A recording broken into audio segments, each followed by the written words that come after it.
Muy buenas noches, ¿cómo están, hermanos? Una bienvenida a todos. Estamos estudiando el libro de Juan Marcos. Y cuando comenzábamos, para las personas que no han venido, que van a escuchar por primera vez, el libro de Marcos nos presenta a la persona de nuestro Señor Jesucristo como aquel rey que se hizo siervo, vino a dar su vida en rescate por cada uno de nosotros. Entonces, el versículo clave de todo el Evangelio de Marcos es Marcos 10:45.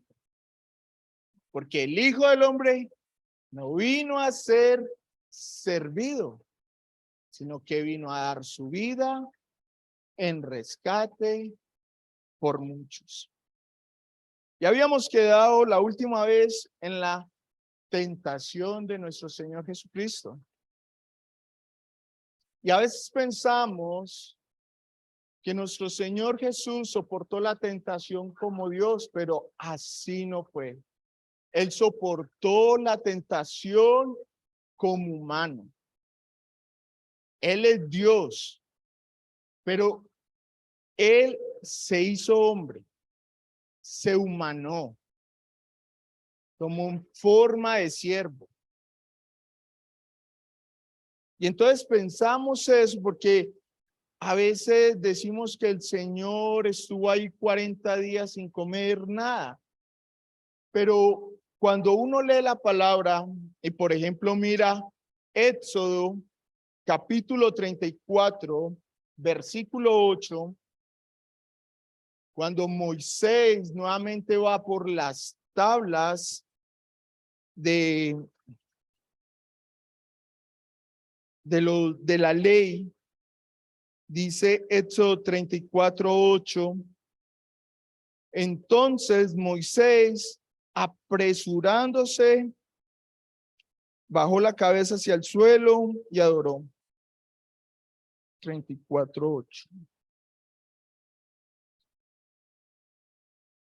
Es en el pacto renovado y dice, y pasando Jehová por en versículo 8, perdón, entonces Moisés, y dijo, si ahora Señor he hallado gracia a tus ojos, versículo 9, vaya ahora Señor en medio de nosotros, que es un pueblo duro de cerviz, perdona nuestras iniquidades y nuestro pecado y tómanos por tu heredad. Y contestó, he aquí yo hago pacto delante de todo tu pueblo y haré maravillas que no han sido hechas en toda la tierra. Pero me perdí el versículo y quiero que me perdonen. Es el 28, perdón. Y estuvo allí con Jehová 40 días y 40 noches, no comió pan ni bebió agua, y escribió en las tablas las palabras del pacto de los 10 mandamientos.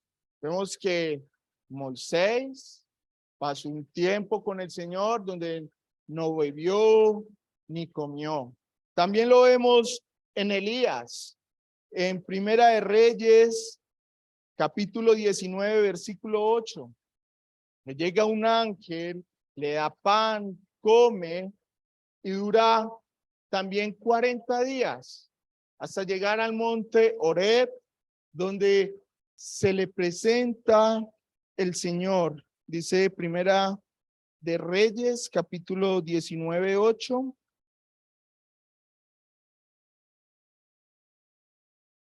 Y se levantó pues y comió y bebió y se fortaleció con aquella comida, caminando ¿cuánto? 40 días y 40 noches hasta Horeb, al monte de Dios. Nuestro Señor Jesucristo se hizo humano para podernos entender a nosotros, para podernos acercar a Él. Quiero leer Hebreos capítulo 4, versículo 14. pero lo voy a leer en esta versión más sencilla para que podamos entender un poco más. Y dice Hebreos 4:14, por lo tanto, ya que tenemos un gran sumo sacerdote que entró en el cielo, tenemos un intercesor que subió al cielo, que está en el cielo, Jesús, el Hijo de Dios. Aferrémonos a lo que creemos. ¿Y en quién creemos? En Jesús. Y sigue diciendo, nuestro sumo sacerdote, nuestro intercesor, el que intercede por nosotros ante Dios. Nuestro sumo sacerdote comprende nuestras debilidades porque enfrentó todas, cada una de las pruebas que enfrentamos nosotros. Sin embargo, él nunca pecó. Qué gran sumo sacerdote tenemos. Qué redentor el que tenemos. Y al final dice, así que acerquémonos con toda confianza al trono de la gracia. Un trono al cual nosotros no podíamos acceder, pero es por gracia que nos podemos presentar ante Dios. Es un regalo inmerecido. Y dice, al trono de la gracia de nuestro Dios, y allí recibiremos que su misericordia, su amor inagotable, como dice otra versión, encontraremos la gracia que nos ayudará cuanto más la necesitemos. Qué Salvador el que tenemos. Y en Marcos, ya, para estar ya ahí en Marcos 1, versículo 12, vemos que Marcos solo dice, y luego el Espíritu le impulsó del desierto, estuvo allí en el desierto 40 días y era tentado por Satanás. Él fue tentado durante los 40 días. Y cuando uno lee en Mateo, dice que al final de esos 40 días, por naturaleza, el Señor sintió hambre. Y ahí fue donde ya conocemos la conversación que tuvo con Satanás. Y al pensar en esto, porque esto fue escrito por Marcos, allá a la iglesia en Roma, que estaba siendo perseguida por Nerón, fue de mucho ánimo, porque este es el evangelio, las buenas noticias, y de pensar que nuestro Salvador se halló perfecto, y Marco lo presenta como el triunfante, dándole ánimo a los hermanos allá que estaban siendo perseguidos por Nerón. Pero ¿qué para nosotros? Eso nos debe también a nosotros de dar ánimo, de saber que nuestro Salvador nunca pecó y que nos podemos acercar ante Él confiadamente, con un corazón contrito y humillado, y Él nos va a escuchar. Entonces, con esta introducción vamos a orar. Padre nuestro, te damos infinitas gracias. Gracias, Señor, por tu palabra. Gracias, Señor, por la persona amada de nuestro Señor Jesucristo. Gracias, Señor, por su obra perfecta, hecha una vez y para siempre a favor nuestro. Gracias, Padre, porque es un privilegio poder abrir de tu palabra. Te pedimos, Señor, para que tú hables. Que sea tu Santo Espíritu hablándole a cada corazón, a cada hermano, que tu palabra nos anime, que recobramos ánimo al contemplar la persona amada de nuestro Señor Jesucristo. Y te pedimos, Señor, por las personas que aún no te conocen. Pedimos que hoy sea el día Hoy sea el día en que crean en las buenas noticias, en el evangelio tuyo. Te encomendamos este tiempo y así quedar en el nombre que es sobre todo nombre, el de nuestro Señor Jesucristo. Amén. Dice el versículo 14, después que Juan fue encarcelado, Jesús vino a Galilea predicando el evangelio del reino de Dios, diciendo, versículo 15, el tiempo se ha cumplido, el reino de Dios se ha acercado, arrepentidos y creed en el evangelio. Y si solamente estamos mirando el evangelio de Marcos, podríamos pensar que después de la tentación, el Señor vino predicando. Pero al mirar los otros evangelios, entre el versículo 13 y el versículo 14, hay un año de diferencia.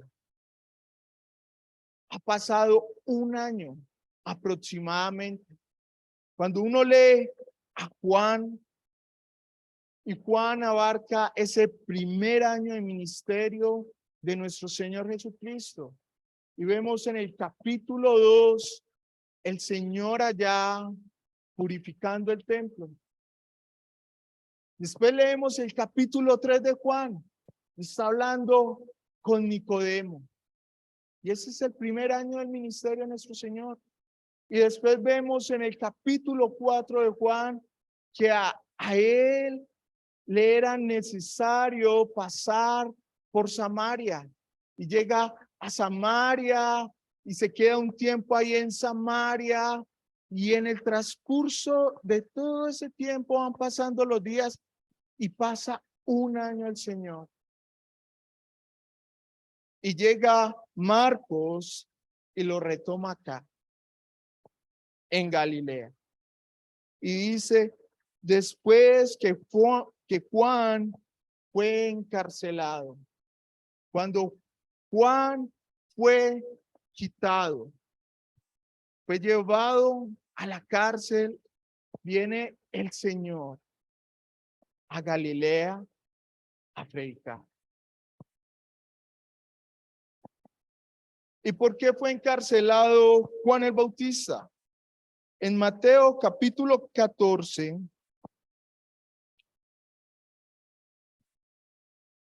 Mateo capítulo 14, versículo 3 dice, porque Herodes había prendido a Juan y le habían encadenado y metido en la cárcel por causa de Herodías, mujer de Felipe, su hermano, porque Juan le decía, no te es lícito tenerla. Versículo 5. Y Herodes quería matarle, pero temía al pueblo porque tenían a Juan por profeta. Juan fue fiel a la palabra del Señor. Juan confrontó a Herodes y le dijo, con la mujer con la que estás no te es lícito. Estás adulterando. Es la esposa de tu hermano Felipe. ¿Cuántas veces nosotros hemos suavizado la palabra y no hemos confrontado el pecado? Nosotros tenemos que aprender que tenemos que confrontar el pecado, que tenemos que anunciar las buenas nuevas, tenemos que decir la verdad, lo que Dios piensa. Y lo que Dios llama pecado es pecado. Y Juan predicó del reino y fue llevado a la cárcel. Y más adelante vamos a ver que a nuestro Señor Jesucristo, por predicar el reino de Dios, también va a sufrir, va a ser castigado y va a ser crucificado por predicar el evangelio. Y sigue diciendo, y fue encarcelado Juan por estar predicando la palabra. Entonces viene Jesús de Judea al norte, a Galilea, donde habían más personas que no eran del pueblo hebreo. Y dice, y Jesús vino a Galilea predicando el evangelio, las buenas noticias. ¿Cómo comienza Juan Marcos, el libro de Marcos? Versículo 1, principio del evangelio de Jesucristo. Son las buenas noticias. Y nuestro Señor vino a predicar las buenas noticias, el evangelio. Más adelante, versículos más adelante, el Señor Jesús sana a la suegra de Pedro que tiene fiebre. Vienen y traen muchas personas para que sean sanadas por el Señor. Pero el versículo 38 ahí de Marcos 1 dice, dijo el Señor Jesús, y él les dijo, vamos a los lugares vecinos para que predique también allí, porque para esto he venido. Y predicaba en las sinagogas de ellos en toda Galilea y echaba fuera a los demonios. Nuestro Señor Jesucristo vino a predicar. Tan hermosos son los pies de los que anuncian el evangelio. Y nuestro Señor Jesucristo vino a traer las buenas noticias. El reino de Dios se ha acercado.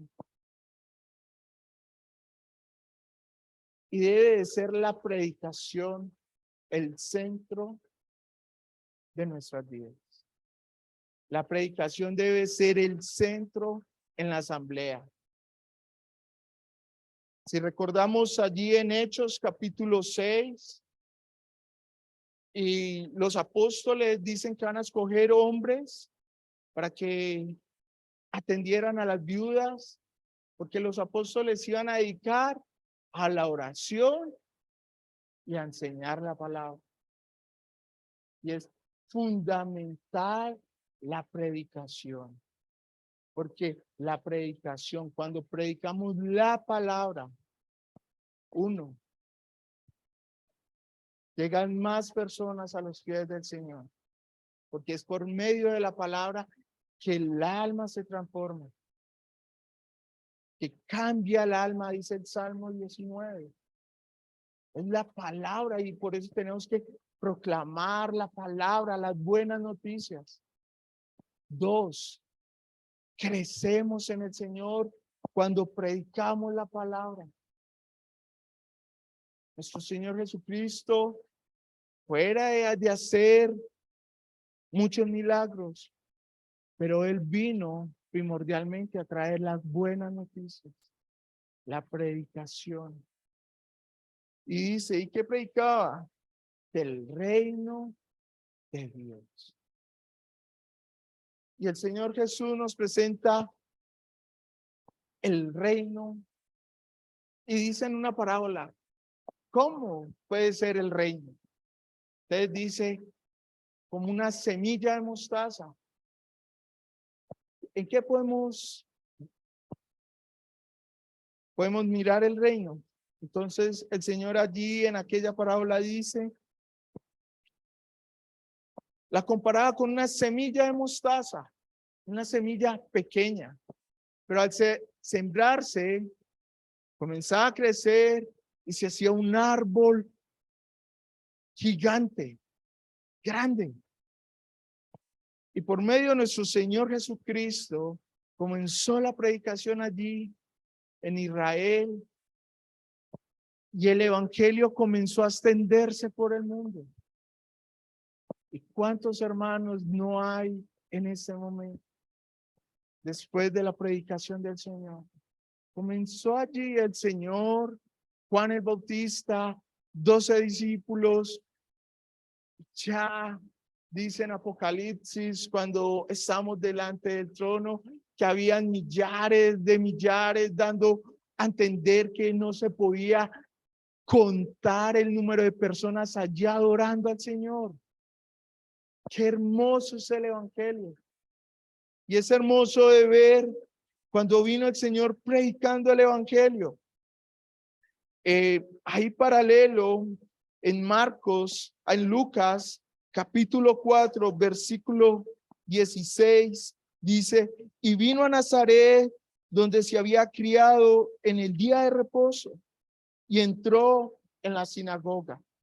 La sinagoga era importante para los judíos. La sinagoga aparece en el exilio en Babilonia, porque ellos no tenían templo, ellos habían sido exiliados. Entonces comienzan a hacer como un estudio en casa, y si habían 10 hombres, podían estudiar la palabra, leer la palabra. Entonces, en el tiempo del Señor Jesús era importante la sinagoga, porque era donde venían a estudiar la palabra. Y dice, se le dio el libro del profeta Isaías, y habiendo abierto el libro, halló en el lugar donde estaba escrito, el Espíritu del Señor está sobre mí, por cuanto me ha ungido para dar buenas nuevas a los pobres. Me ha enviado a sanar a los quebrantados de corazón, a pregonar la libertad a los cautivos y vista a los ciegos, a poner en libertad a los oprimidos, a predicar el año agradable del Señor. Y enrollando el libro, lo dio al ministro y se sentó. Y los ojos de todos en la sinagoga estaban fijos en él. Y nuestro Señor ya en ese entonces ya era considerado un rabino. Y estaban ahí todos los ojos atentos a él. Y él no se puso a explicar. El profeta Elías nos quiere decir esto. Eso no lo hizo el Señor Jesús. El Señor Jesús llega y comenzó a decirles, hoy se ha cumplido esta escritura delante de vosotros. Y solamente Dios puede hacer eso. Más adelante vamos a ver que traen un enfermo, un paralítico, y le dice el Señor, tus pecados te son perdonados, y todo el mundo se enoja porque el único que perdona pecados es Dios. Exacto. Él podía perdonar los pecados, porque Él vino a traer el año agradable, las buenas nuevas, a liberarnos de aquel reino de las tinieblas. En Colosenses decimos que Él nos sacó de aquel reino de oscuridad y nos trasladó al reino de su amado Hijo. Qué hermoso es contemplar al Señor. Y ese reino, ¿cierto? Lo podemos recibir como un niño. El niño no viene con tantas cosas, sino que lo que le digo a mis hijos, ellos creen. Y así tenemos que recibir la palabra del Señor, creyendo y poniendo los ojos en Él. También nos habla cómo viven los del reino de Dios y cómo vivimos los del reino de Dios, amando a los que nos persiguen, perdonando a los que nos persiguen, haciéndole el bien a los que nos persiguen. Así viven los del reino de Dios, amando los unos a los otros. Pero también el futuro. El Señor compara su reino con 10 vírgenes que estaban esperando al novio. Y 5 guardaron el aceite. Y 5 que se quedaron por fuera porque no fueron diligentes. Y vino el novio y ya no se les abrió la puerta. Hay que ser diligentes para el Señor. También habla cómo es el reino, de que el Señor de la casa llega y le da unos dones a sus siervos. Y después del tiempo regresa a rendir cuentas por los dones que él le dio a cada uno. Y sigue diciendo Marcos, versículo 15, diciendo, el tiempo se ha cumplido. Dice Gálatas 4:4, que en el tiempo de Dios, no fue en el tiempo del hombre, fue en el tiempo de Dios. Dice Gálatas 4:4, dice, pero cuando vino el cumplimiento del tiempo, Dios envió a su Hijo, nacido de mujer, nacido bajo la ley. Y el tiempo se había cumplido y vino el Rey en el cumplimiento del tiempo, en el tiempo de Dios. Vino, el tiempo se ha cumplido y el reino se ha acercado. Dice Lucas capítulo 17, versículo 21. 17:21 dice, versículo 20, preguntaron por los fariseos cuándo había de venir el reino de Dios. Le respondió y dijo, el reino de Dios no vendrá con advertencia. Versículo 21, ni dirán, helo aquí, huelo allí, porque aquí el reino de Dios está entre vosotros. ¿Y quién está allí en medio de ellos? El mismo Rey de Reyes y Señor de señores. Y no vino como aquellos reyes por la fuerza, acabando todo. No, así no era, sino es el reino de nuestro Señor. El reino del Señor vino a sacarnos de la esclavitud del pecado. Aquellos judíos no recibieron el reino, que ellos están esperando uno que los sacara del yugo romano. Pero había un yugo peor que el de los romanos, que era el yugo del pecado. Y nuestro Señor Jesús nos vino a limpiar, a librar de aquel yugo del pecado. Él vino a rescatarnos, a ganar nuestro corazón, a que le amemos de corazón, no por imposición, sino por amor. Y dice, y el tiempo se ha cumplido, el reino de Dios se ha acercado, como arrepentidos y creer en el evangelio. Arrepentidos significa no seguir derecho, sino llegar y devolvernos. De no seguir como veníamos viviendo, sino de acercarnos con un corazón contrito, humillado, pidiéndole perdón porque todos somos pecadores, pidiéndole perdón a Él. Y dice, y creer en el evangelio, creer en Él, en el Rey. Hay un capítulo en Filipenses 2, que es el que utilizamos a veces mucho en la cena del Señor. Filipenses 2, versículo 5, haya pues en vosotros ese sentir que hubo en Cristo Jesús, que siendo en forma de Dios, no estimó el ser igual a Dios como cosa a que aferrarse, sino que se despojó y se humilló. Creer en esas buenas noticias, en que Dios se hizo hombre, en que Él vino, se humilló a sí mismo y dio su vida en una cruz del Calvario.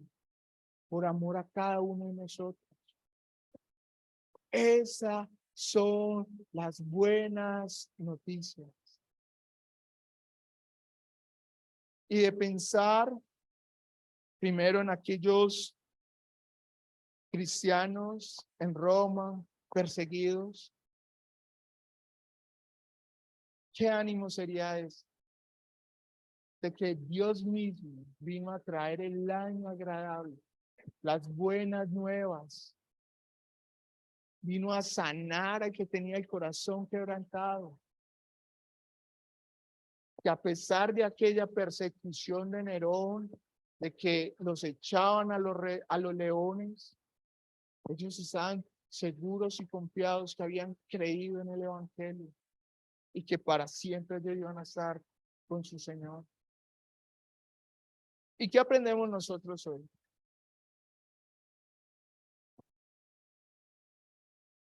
Que no hay otro Salvador. Que tenemos un Salvador tan grande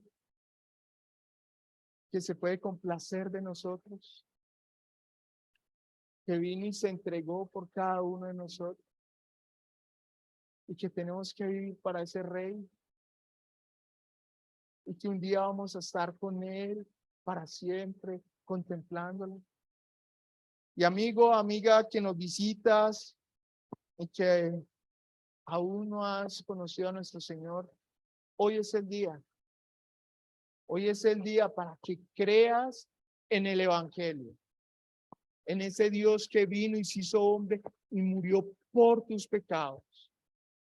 Y que tú te arrepientas de tus pecados, que Él vino y dio su vida allí en aquella cruz, que Él cargó todos tus pecados lo molieron, todo fue sobre Él. Y que si tú hoy vienes en arrepentimiento y en fe, creyéndole que Él murió por ti, vas a ser salvo. Hoy es el día. Hoy es el día para que creas en ese Salvador tan grande que es el Señor Jesucristo. Hoy es el día que te acerques a Él, porque mañana puede ser muy tarde. Mañana no sabemos si vamos a estar vivos. Y Él también prometió volver para ya llevarnos a su reino y a estar con Él. ¿Qué ánimo nos dan esta noche, hermanos? ¿Salimos animados esta noche? En que tenemos un gran Rey, un Rey que se compadece de nosotros, un Rey que va a venir por nosotros, que nos ama, que se dio por nosotros.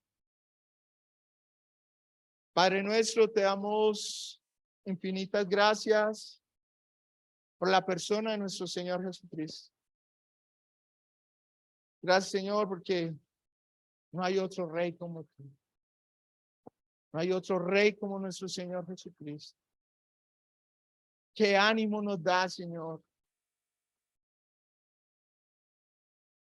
de poderte conocer, de poder contemplar tu amor, tu misericordia y saber que nos podemos acercar a ti confiadamente y podemos hallar gracia y misericordia. Gracias. Gracias, Señor, por él. Te damos gracias por la iglesia. Gracias por cada uno de los hermanos que están aquí. Te pido por la vida de ellos para que seas tú hablando a sus corazones, que seas tú animándoles. Te pido también por las personas que aún no te conocen. Oro por la salvación de ellos. Que se den cuenta que hoy es el día favorable, agradable, para que crean en la única persona en la cual hay salvación, nuestro Señor Jesucristo. Y a la hora de ir a nuestras casas, te pedimos para que tú nos lleves con bien, para que tú nos guardes y nos protejas. Así que ahora en el nombre que es sobre todo nombre de nuestro Señor Jesucristo. Amén. Están invitados todos los hombres mañana a la reunión a las 5 de la mañana, el Salmo 91, para que vengan animados a compartir.